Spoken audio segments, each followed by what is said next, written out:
If you're gonna work a blue collar job, you're gonna learn some things, and it's probably gonna be the hard way. When I was working concrete construction, I kinda got slapped around by that job. I tell you what, I had to go to the school of hard knocks. And a wise man once said, it's easier to learn from someone else's mistakes than make your own. Was that Socrates, Plato, something like that. Might have been Al Borland. So today we're gonna talk about how not to be a hero, how to get along with your crew, and how to keep your head on straight. Because when you're in a mud hole and you're knee deep in water and the sun is beating down and the humidity is just slapping you in the face, you gotta be prepped for that. That's what we're gonna do today. The first rule of surviving the job site is you gotta fit in with the crew. Now, fitting in with the crew can be a little complicated at times. Every single job site's got its own nuances, different culture, different vibes. I got some stuff today that I think will help you fit in with almost every job site. And the first one is when in doubt, just shut the f up and don't say anything. No one will be like, wow, that guy doesn't say anything and does his job. I really don't think he fits in here. I don't think that's ever been said. So in default mode, just don't talk. You know, it should look something like this. Sounds good.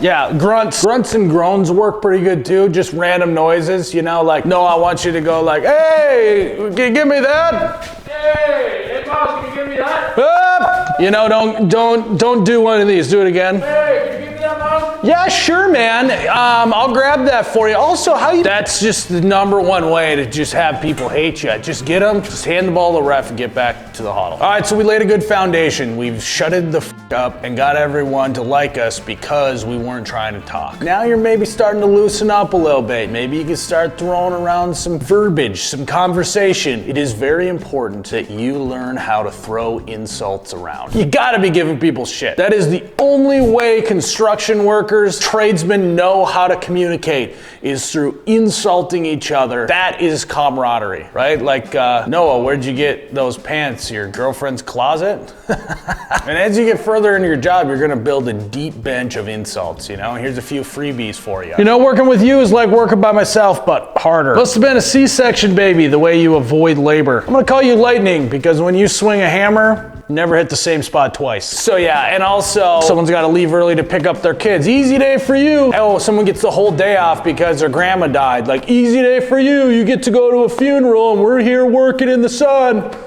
So also, I love to collect insults. So if you could throw your insults into the comments too, I love having a nice catalog of good things to throw at guys. One thing to remember though, when you're giving people shit, you have to be able to take yourself. I can't tell you the amount of coworkers I had where they make fun of you, then you make fun of them back, and they lose their mind. That is no bueno. That is not good on the job site, because then not only do people want to pick on you more because you gave them a reaction, you're also just going to be kind of like, yeah, I don't really like hanging out with that guy. You know, I'd rather work with another guy. You don't want that. You want to fit in with the crew. And number one red flag, if no one's talking shit to you, you're either the boss's kid or they actually do not like you. This is construction worker logic here. If I like you, I rip you to shreds. If I don't like you, I don't talk to you. Another thing to fit in on the job site, brush up on Spanish.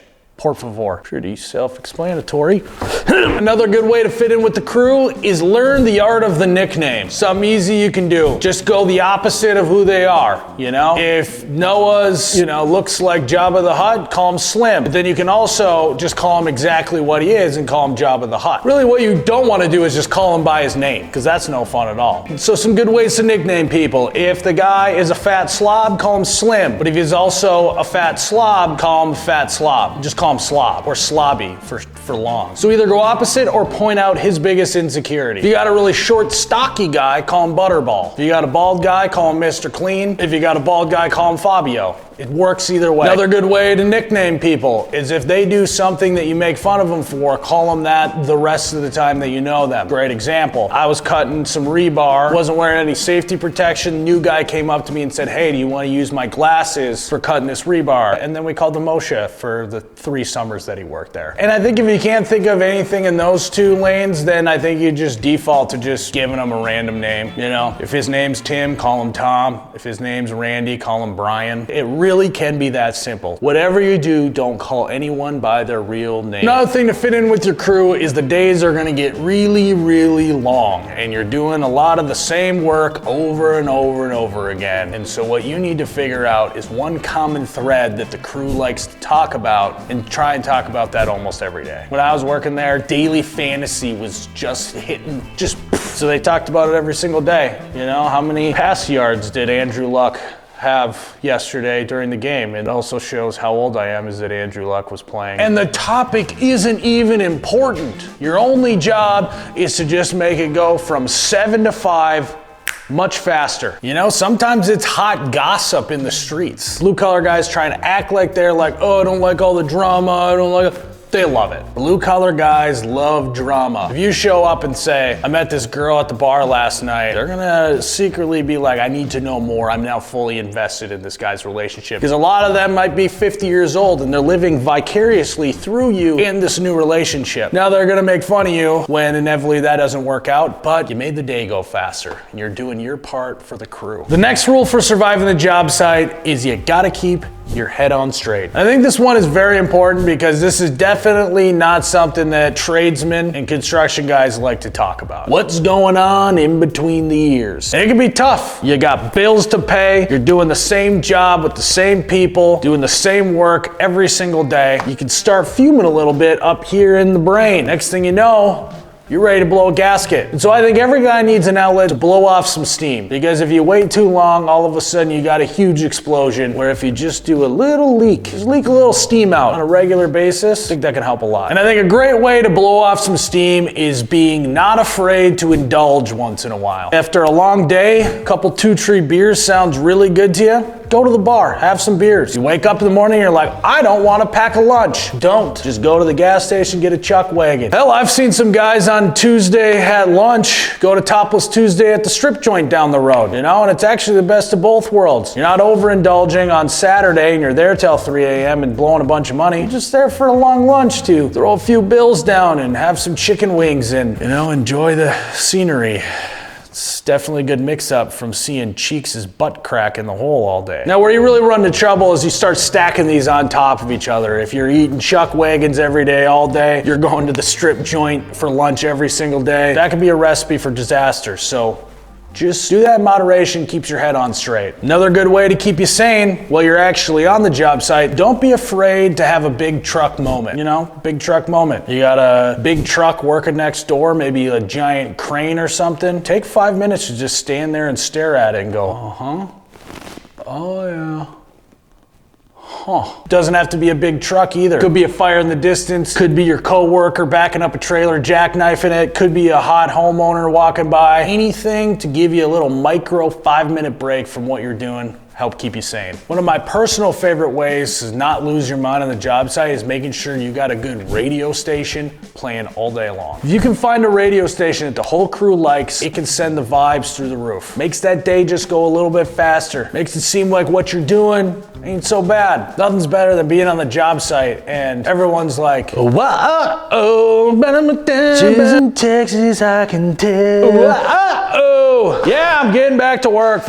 And an added bonus to listen to a radio station all day is you got a baked in big truck moment for the whole crew. When they're giving away concert tickets on the radio, everyone stops, calls in. You guys are gonna win free tickets to Tech 9. Now I will have to say, all of these big truck moments and singing and calling in the radio station might drive the boss up the wall. You guys are gonna be happier, you're gonna be doing better work, and he can get over it. Or he can get his ass in the hole and do the work himself.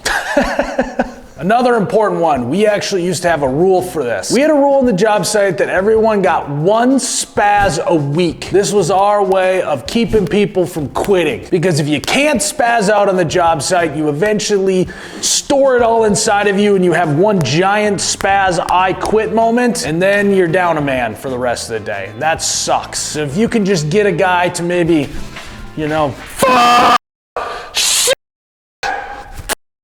maybe something like that. Maybe a hammer throw across the hole as long as it doesn't hit anyone in the head, you know?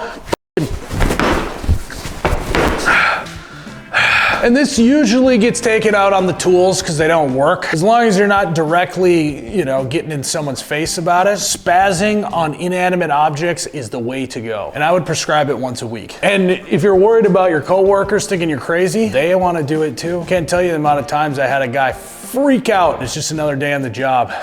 Kind of out of breath from that. It did feel good. Another good way to stay sane on the job site is you got to have something that's your own. And it can be anything as long as you take personal responsibility for it. For some guys, it might be, hey, this is my truck, I drive it, I make sure the tools are organized, I make sure the back seat is clean, which doesn't happen very often, but some guys are the battery guy. Every night when you get back to the shop, your responsibility is to put all the batteries on the chargers. Maybe you even built a charging station on the wall for it. That's your baby, and you take pride in it, and you're like, hey, the batteries are charged because of me. And you know that you're responsible for it because if you're gone for something, batteries aren't getting charged, and people are like, wow, we wish that he was here to do that. I just think it's really important to have something big or small that you take pride in. And that might be the actual only piece of advice, true good advice that I've given in this video, but hey, we found it.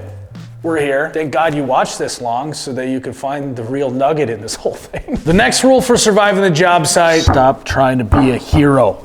Stop trying to be a hero. Working a blue-collar job is all about longevity. This thing is a marathon, not a sprint. So we need to have a long mindset here. And the way to end up fizzling out and end up hurting your body is trying to be a hero constantly. Let me explain what being a hero is. There was a new guy on the job site whose name was Billy, so naturally we called him Billy Cundiff after the kicker or punter in the NFL, which then became Cundiff, which then became Cundy. So Cundy was a guy who liked to walk around the job site with one earbud in listening to death metal. He didn't like to talk to anyone, which is fine because he did his work. Sometimes he did that work just a little too good. One day we were carrying 16-foot 2x4s down into the hole for plates and whalers, and Cundy gets up to the trailer, grabs not one board, not two boards, but 6 boards, puts it on his shoulder, and starts walking them to the hole. So we looked at Cundy and said, Cundy, don't be a hero, buddy. Take 2 boards like the rest of us, you'll last longer. No one is giving out awards on the job site. No one's giving out the he carried the most boards at one time award. And to further my point, Cundy only lasted a summer. Never saw him again after that. Probably because he had shoulder, back, and knee pain that put him in the hospital. I don't know that, but